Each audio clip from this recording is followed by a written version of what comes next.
This next question comes from an NSU student, and it has to do with HBCU funding. My name is Symone Thomas. I'm a senior political science major at the Norfolk State University. Historically, black colleges and universities are a treasure of our nation.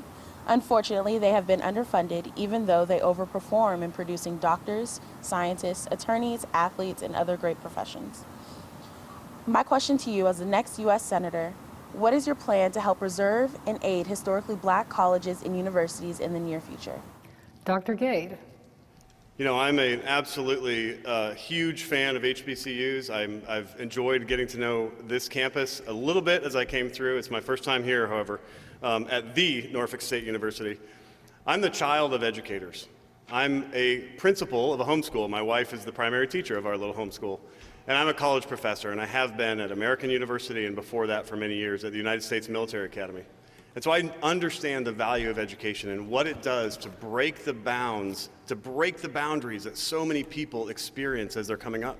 And HBCUs are a vital, vital part of that, not just for black students, but also for their families and for other members of the community who are strengthened by the performance of HBCUs. So I actually, you know, I've been told to say bad things about the Trump administration several times by Mark Warner, and that's fine. I've disavowed things that I think are bad. One thing that's good is the Trump administration has been very good about securing permanent funding, a predictable funding stream for HBCUs. Thank you so much, Dr. Gade. Senator Warner. I'm just not starting to learn about HBCUs. I was on the board of one of our HBCUs here in Virginia Union, up in Richmond.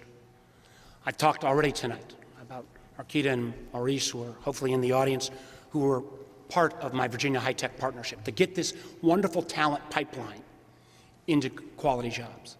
Talked about the pastor who I worked with on tech writers, again, with HBCUs, all 5 of them around Virginia. So I know what enormous success comes out of these world-class institutions. But I know we need to do more. $255 million, the Future Act. I was one of the lead sponsors on to fund HBCUs. Over $4 million of that goes to our HBCUs here in Virginia. But if we're going to really make sure there is the opportunities for HBCUs for minority students, we need to take on the issue of student debt. And if you can go out and get a mortgage right now for under 3%, we ought to be refinancing all of our student debt down to those record low interest rates. That kind of support helps students not only at HBCUs, but across the whole country. Thank you, Senator Warner. Dr. Gade, do you have a 30-second response? Well, sure.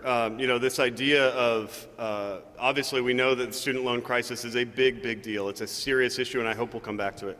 And we know that it affects students who are minorities at a higher rate than it affects students who are from white, upper-class, middle-class families. That's a serious problem. But the idea of using the federal credit card to bail out people who took on student loans voluntarily is evil, because it's a transfer from the poorest 70% of society who can't afford to go to college at all to the top 30% who are already in college, and they took the loans voluntarily. Now, the idea of decreasing their student loan interest rates, that's fine. Where's the bill? The idea of, I could keep going. Thank you, Dr. Gade. Senator Warner, 15 seconds. Again, let's talk about specifics. Refinancing Wall Street's all right, but allowing students to refinance student debt down to our record low interest rates is wrong? I don't get it. Let me tell you other things we can specifically do that I've already done. You know, for a long time, employers could pay up to $5,200 to send somebody back to college to get additional education. Working in a bipartisan way, I got that included so employers can actually pay down student debt tax-free, $5,200 a year as well. Not all the way, but a great step in one of my 55 bills that have become law during my tenure. Thank you, Senator Warner. Thank you, Dr. Gade.